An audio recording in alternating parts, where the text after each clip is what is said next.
Hi అండి, good evening all. నేను ఈరోజు మీకోసం మిర్చి బజ్జీ చేసి చూపించబోతున్నాను. ఈ రెసిపీ చిన్న పిల్లలు కూడా చాలా ఈజీగా ఇష్టంగా తినేటట్టుగా చేసి చూపించబోతున్నాను.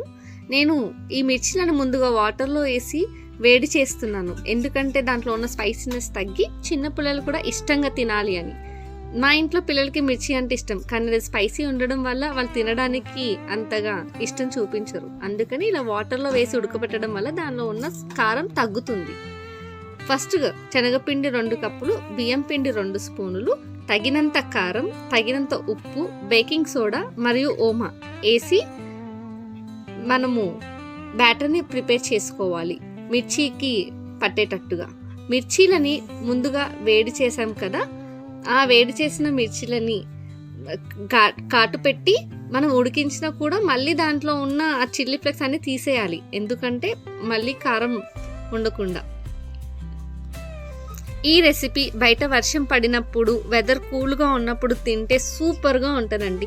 సేమ్ ఇప్పుడు నేను చేసిన ప్రాసెస్లో మీరు చేస్తే కనుక బయట తింటే ఎంత టేస్టీగా ఉంటుందో బండి మీద టేస్ట్ మన ఇంట్లోనే ఈజీగా సింపుల్గా చేసుకోవచ్చు. నేను చెప్పిన ప్రాసెస్లో మీరు చేస్తే కనుక చాలా సింపుల్ అండి.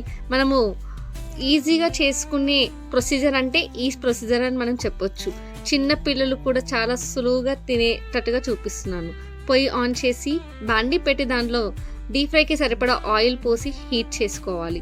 మిర్చీలని మనము ఒకటొకటిగా డిప్ చేసుకుంటూ సిమ్లో పెట్టి వేయించుకోవాలి ఎప్పుడైనా. దానిలోకి స్టఫ్ కోసం ఆనియన్స్ మరియు వేయించి పల్లీలు పక్కన పెట్టుకున్నాను నేను.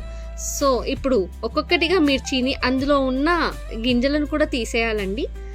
ఒక్కొక్క మిర్చిని డిప్ చేసి వేడైన నూనెలో వేసి సిమ్లో పెట్టి వేయించండి. ఎందుకంటే హైలో పెట్టి వేయించడం వల్ల దానికి కలర్ వచ్చేసరికి కానీ అంత బాగా కుక్ అవ్వదు. సో అందుకోసమని మీరు సిమ్లో పెట్టి వేయించండి.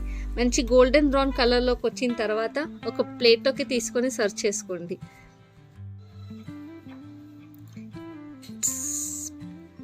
మళ్ళీ రెండోసారి కూడా డిప్ చేసి మళ్ళీ ఫ్రై చేసి చూపిస్తున్నాను చూడండి. మనము సిమ్లో పెట్టి ఫ్రై చేసుకోవడం వల్ల మంచిగా కుక్ అవుతుంది మిర్చి, చాలా టేస్టీగా ఉంటుంది.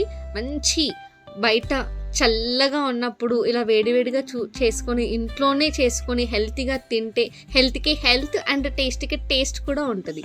దానికి స్టఫింగ్ కోసం ముందుగా చెప్పాను కదా, ఆనియన్స్, వేయించుకున్న పల్లి అండ్ కొత్తిమీర, ఈ మూడింటిని ఒక దగ్గర కలిపేసి తగినంత ఉప్పు, ఒకవేళ పెద్దవాళ్ళ కోసం అయితే కారం కూడా వేసుకోవచ్చు, మిరియాల పొడి కూడా వేసుకోవచ్చు అండి. నేను పిల్లల కోసం చేస్తున్నాను కాబట్టి ముందుగా పల్లీలు అండ్ ఆనియన్స్ వేసి కొంచెం సాల్ట్ వేసి కలిపాను. పెద్దవాళ్ళ కోసం కొంచెం మీరు కారం పొడి కూడా వేసి కలపండి.